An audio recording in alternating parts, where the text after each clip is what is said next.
Shalom, shalom, queridos hermanos, muy buenos días. Llegamos a una nueva porción de la Torá y esta se llama Parashá Miketz. Y Miketz significa al final de, o también se traduce como al cabo. Pero ¿al final de qué o al cabo de qué? Vemos que la escritura aquí nos va a relatar un cambio de vida en José. ¿Al final de qué? De la larga espera. Al final de todos los años difíciles en la vida de José, finalmente llega el momento en que el Eterno pone su mano y trae una promoción en la vida de José. Y vamos a estar viendo la primera lectura o aliyá, que comprende el estudio del libro de Génesis capítulo 41, versículos del 1 al 14. Y como estamos analizando, aquí veremos algo muy interesante. La porción anterior, si recordamos, nos relata que José estaba en prisión y sabemos que fue por una falsa acusación de la esposa de Potifar, quien mintió al decirle a su esposo que José trató de ultrajarla o violarla. Luego vemos cómo José fue visto con gracia y favor por el jefe de la prisión y él se encargaba de muchas cosas.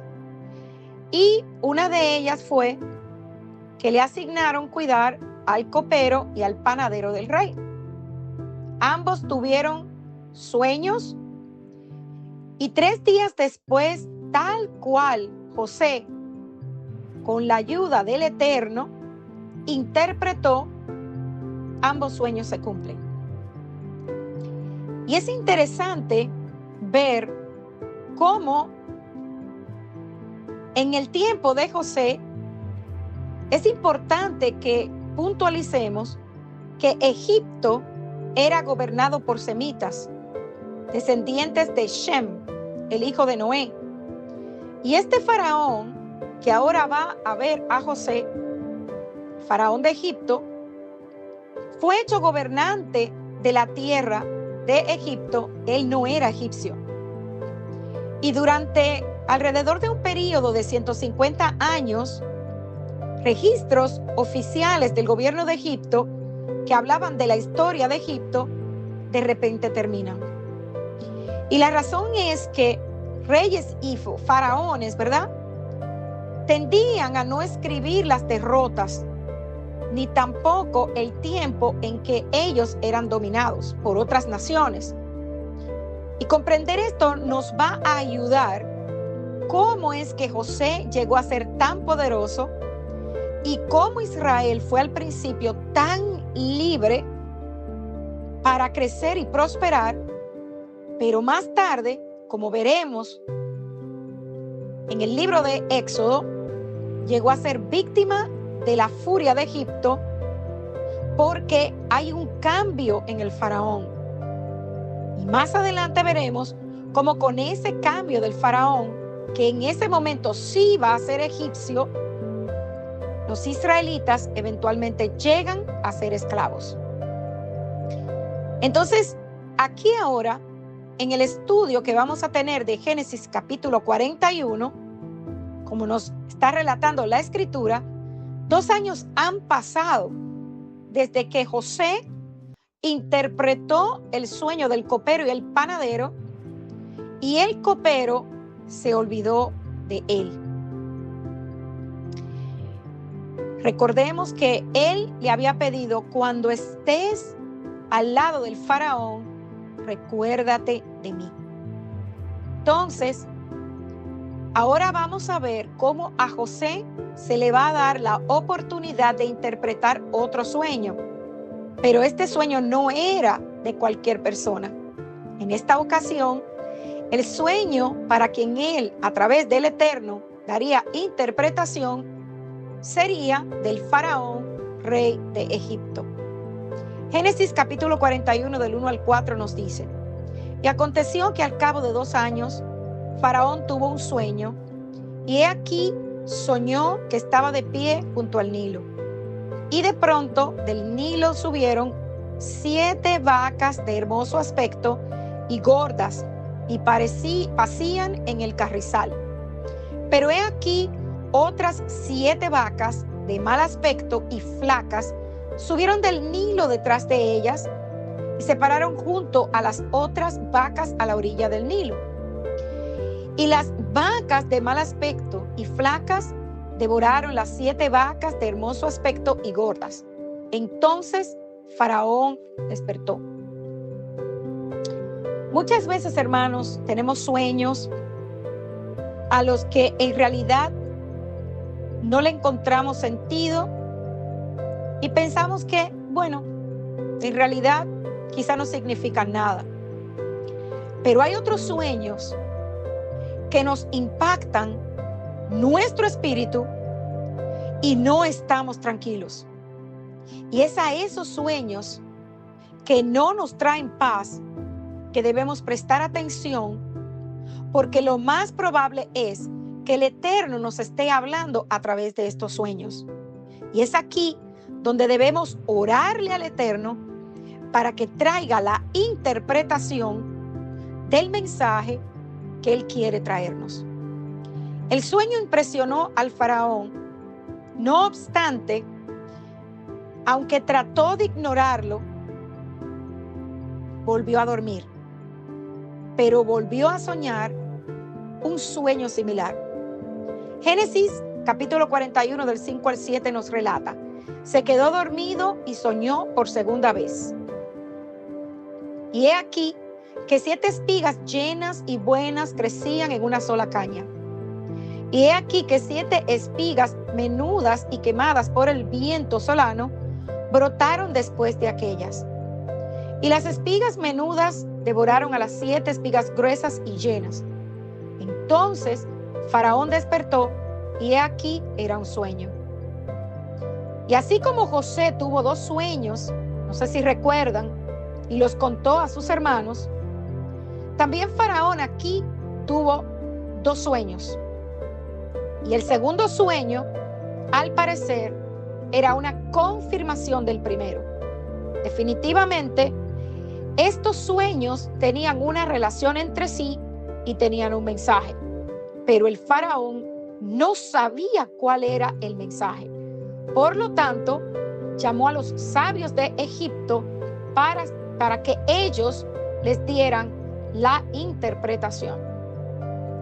Y Génesis 41:8 dice: y sucedió que por la mañana su espíritu estaba turbado y mandó a llamar a todos los adivinos de Egipto y a todos sus sabios. Y Faraón les contó sus sueños, pero no hubo quien se los pudiera interpretar. Entonces aquí es cuando él, enfrente de todos, viendo ellos que el faraón estaba inquieto porque nadie podía darle una interpretación que trajera paz a su espíritu, o sea, la convicción de que se le estaba dando la interpretación correcta, es en ese momento que el copero del rey recuerda a José, el joven hebreo que estaba en prisión y que le había interpretado verazmente su sueño. Génesis 41 del 9 al 13 nos dice: entonces el jefe de los coperos habló a Faraón diciendo: quisiera hablar hoy de mis faltas. Cuando Faraón se enojó con sus siervos y me puso bajo custodia en la casa del capitán de la guardia, a mí y al jefe de los panaderos, él y yo tuvimos un sueño en una misma noche. Cada uno de nosotros soñó según la interpretación de su propio sueño, y estaba allí con nosotros un joven hebreo, un siervo del capitán de la guardia, y se lo contamos, y él nos interpretó los sueños. A cada uno interpretó su sueño, y aconteció que tal como nos lo había interpretado, así sucedió. A mí me restableció Faraón a mi puesto, pero al otro lo decapitó. El copero reconoció su falta delante de todos, incluyendo el faraón, por haberse olvidado de José. Pero como vemos, había llegado el momento preciso y el copero le contó al rey sobre José. Y de inmediato, Faraón mandó a llamarlo para ver si él podría interpretarle sus sueños. Y es importante mencionar que aquí en Génesis 41, del 9 al 13, en el versículo 13, muchas Biblias traducen como que al panadero fue ahorcado. Pero registros históricos nos informan que en ese tiempo Egipto no ahorcaba a sus presos, a sus condenados, sino que eran decapitados y el cuerpo se colgaba en un árbol sin la cabeza. Ya con esto, entendiendo esto, continuemos. Entonces, Faraón mandó a llamarlo para ver si él podría interpretar sus sueños. Entonces, Génesis 41:14 nos dice: entonces Faraón mandó a llamar a José y lo sacaron a prisa del calabozo, y después de afeitarse y cambiarse sus vestidos, vino a Faraón. Y hermanos, a partir de este momento, la vida de José cambió completamente. José ya no regresaría más a la cárcel, sino que se quedaría en el palacio real. Había llegado el momento del cumplimiento de sus sueños, de aquellos sueños que José tuvo en su juventud y que contó a su familia y tanto odio produjo. La Escritura dice que sacaron a prisa a José del calabozo. Después de esperar años por su liberación, finalmente José veía cómo el momento de su liberación había llegado. Ahora él estaba listo para cumplir su propósito. Su tiempo de proceso había sido completado. Y a veces, hermanos, pensamos que el Eterno se tarda en cumplir sus promesas, o que nos pone a esperar demasiado tiempo. Pero, hermanos, no es así. El Eterno nos conoce a cada uno de nosotros de manera personal. Conoce las áreas que deben ser transformadas y pulidas antes de que nosotros podamos completar o comenzar el propósito por el que fuimos creados. Su tiempo es perfecto. Y sabemos, hermanos, que a pesar de que estamos esperando por la segunda venida de Yeshua, y muchos piensan que, wow, cuánto se ha tardado. No, hermanos, su tiempo es perfecto. Todo debe cumplirse. Y debemos estar preparados, porque cuando comience a suceder lo que está escrito en el libro de Apocalipsis, todo sucederá en forma rápida y por eso debemos estar preparados. Shalom, shalom.